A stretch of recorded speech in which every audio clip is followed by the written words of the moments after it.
This is part 2 of our series on spiritual gifts one on one.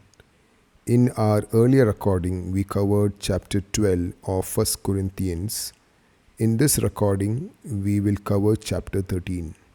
As we did last time, we want to read verse by verse, and while doing so, we want to identify the fact statements and also comment on something that can be implied by them. So let us begin. Verse 1. If I speak in the tongues of men and of angels, but do not have love, I am only a resounding gong or a clanging cymbal. If I have the gift of prophecy and can fathom all mysteries and all knowledge, and if I have a faith that can move mountains, but do not have love, I am nothing. If I give all I possess to the poor and give over my body to hardship, that I may boast, but do not have love, I gain nothing. So here Paul mentions that if one attains perfection in all areas, yet lack love, then it amounts to nothing. So something that we can imply here is that Paul mentions the word all multiple times. So since we cannot be perfect in all matters, Paul is using a figurative expression of speech. Okay, so one can sort of imply that it is figurative or hyperbolic in nature. Coming to verse 4, love is patient, love is kind, it does not envy, it does not boast, it is not proud. It does not dishonor others. It is not self-seeking. It is not easily angered. It keeps no record of wrongs. Love does not delight in evil, but rejoices with the truth. It always protects, always trusts, always hopes, always perseveres. Here Paul articulates the different characteristics of love, and it is a calling on believers to operate in love. Coming to our next section, verses 8 to 11. Love never fails, but where there are prophecies, they will cease. Where there are tongues, they will be stilled. Where there is knowledge, it will pass away. So Paul mentions that all spiritual gifts have an expiry date, unlike love. Verse 9, for we know in part and we prophesy in part, but when completeness comes, what is in part disappears. So here Paul mentions that our partial knowledge renders our prophecy to be partial. Now that is only until completeness comes. So what we can imply is, just as partial knowledge impacts prophecy, it is very likely that it impacts all other gifts as well.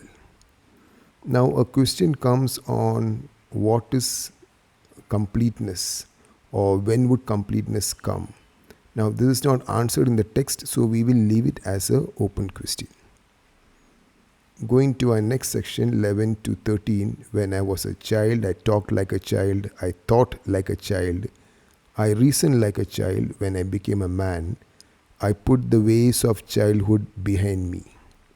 So Paul says, just as he left the ways of childhood behavior behind him, he is now imploring all believers to behave like adults and not like children.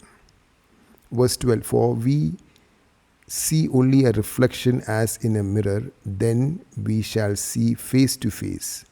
Now I know in part, then I shall know fully, even as I am fully known. Again he says that his partial knowledge blurs his vision, and not just about him but about the believers, until the knowledge is made complete. Again, it doesn't tell us when it will be complete, but we just know for this particular context written at that particular point in time to the Corinthians, they had partial knowledge. Okay, coming to verse 13, now these three remain: faith, hope, and love. But the greatest of these is love. So Paul says although we operate in faith, love, and hope, love is the greatest of all of them. So he is upholding love above faith and hope. And in a sense, he's implying that love should not be lost as we exercise our faith and hope. Okay, so now in conclusion, this is a summary of chapter 13. Now, in the preceding verse to chapter 13, we see Paul promising to show us the most excellent way. This way indeed is the way of love, as we see articulated in this particular chapter. However, this text does not mention,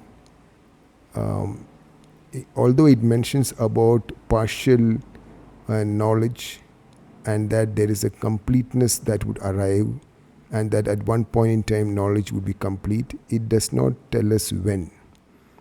Okay, now although all believers agree that this particular time when the completeness would arrive or knowledge would be complete was in the future for these Corinthian believers, we believers today disagree if it is a futuristic event for you and me.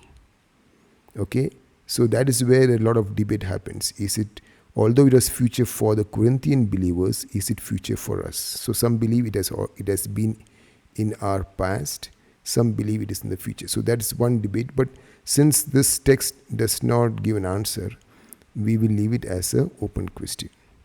Okay, but we will certainly carry this forward as a question that is open. Thank you.